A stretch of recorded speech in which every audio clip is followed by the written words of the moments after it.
Hello friends, welcome back to our channel. Mahabharata సమయంలో శ్రీకృష్ణుడు అర్జునుడికి భగవద్గీతను ఉపదేశించాడు.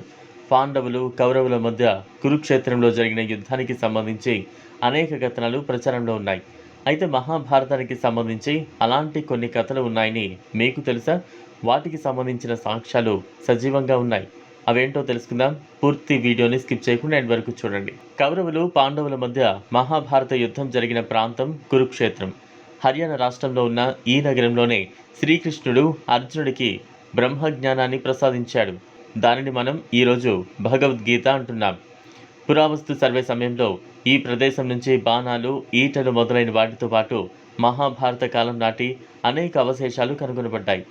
భీమా పర్వతంపై హనుమంతుడు, భీమసేనుడు కలుసుకున్న కథ మనందరికీ తెలిసిందే. అప్పుడు హనుమంతుడిని దారికి అడ్డుగా ఉన్న తోకను పక్కకు తీయమని భీముడు కోరుతాడు. హనుమంతుడు భీముని వైపు తిరిగి దారి కావాలంటే ముందుకు వెళ్ళాలనుకుంటే నా తోకను నువ్వే కదిలించు అని చెబుతాడు. కానీ భీముడు ఎంత ప్రయత్నించినా ఆ తోకను కదపలేకపోయాడు.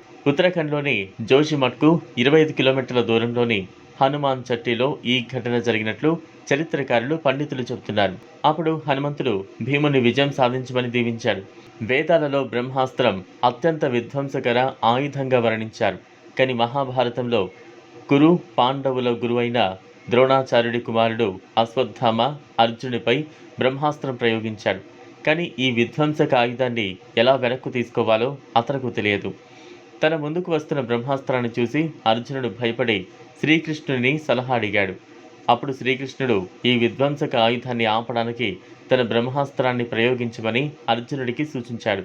ఇది నీ ప్రాణాన్ని కాపాడటానికే కాదు, నీ సోదరుల ప్రాణాలను కాపాడటానికి కూడా అని శ్రీకృష్ణుడు అర్జునుడిని ఒప్పించాడు. అప్పుడు అర్జునుడు కూడా ఈ ఆయుధాన్ని ప్రయోగిస్తాడు. ఈ ఆయుధాన్ని ఉపయోగించడం వల్ల లక్షలాది మంది ప్రాణాలు కోల్పోయారు.